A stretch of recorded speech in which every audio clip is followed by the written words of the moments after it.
As I mentioned, this course is going to be highly practical.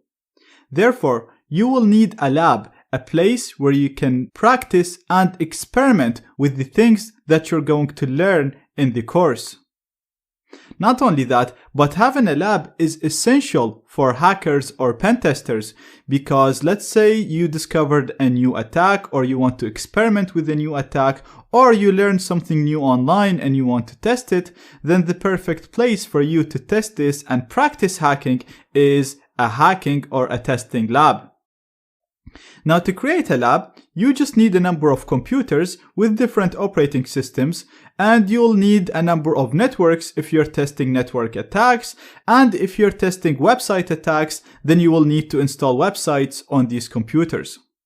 Or you can do all of this inside your computer, inside one machine, and install everything else as virtual machines.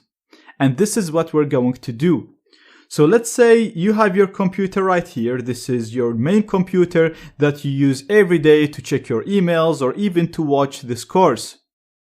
This computer might be running Windows, OS X or Linux. It doesn't really matter. It can run any operating system. You can keep all the programs that you love and like, and install a virtualization software such as VirtualBox. A virtualization software allows us to create a number of virtual computers inside your main computer. So we can have 3 or 4 or 5 or 10 computers all installed inside your main operating system, inside your main computer. The really cool thing about this is you will not need a number of computers. You can do everything inside a single computer. So what we're going to do is we're going to have a hacking machine. This is going to be the machine that we will use in order to hack into other machines. We're going to install Kali Linux on it, and we'll talk about what that is later on. And we're going to have 2 target machines. These are machines that we're going to try to hack into and practice hacking against. One of them is going to be running Windows, and the other one is going to be running an operating system called Metasploitable, and we will talk about that once we get to it. Now, it is very important to understand that you will not lose any functionality when you install an operating system as a virtual machine. You can use that machine exactly as if it's a real physical machine. So the really cool thing about using virtual machines, first of all, you're not going to lose any functionality. Second, all the machines are going to be isolated. So as we go through the course, we're going to be trying to hack into these machines, and we might actually break one of them. But that's fine. It will not affect your host machine. You will be able to easily fix this and go back to a snapshot of when the machine was working without affecting your main computer.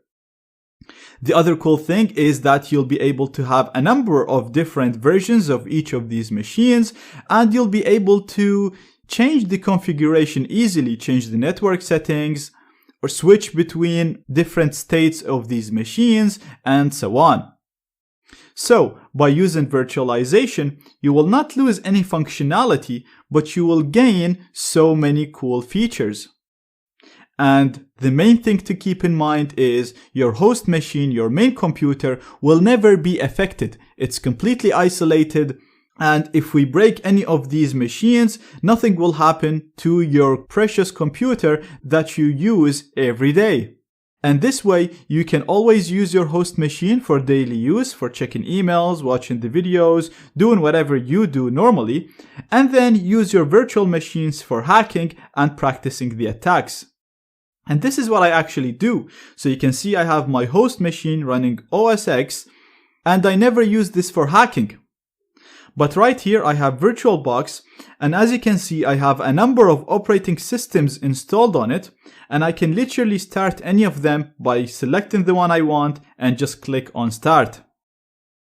Now don't worry about this, I will show you how to install these virtual machines as we go through the course. But what you need to do right now is download and install VirtualBox, this program.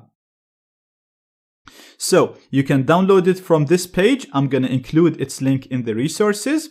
And like I said, you can install VirtualBox on Windows, OS X, or Linux, so it supports all operating systems. Just pick your operating system from here, download the relevant installer, and install it. Installing it is very, very simple. All you have to do is literally double click the installer, click next, next, next, next, and it'll install it for you. Once you start it, you'll see a program similar to this, but you will not have any virtual machines here, so it will be empty. And I will show you how to install all of these machines as we go through the course. One more thing to do as soon as you install VirtualBox is to download and install the extension pack. This will give you better compatibility and it'll allow you to use USB devices on the virtual machines. So you'll be able to use a USB mouse, USB keyboard, and USB wireless adapters. Again, downloading and installing the extension pack is very, very simple.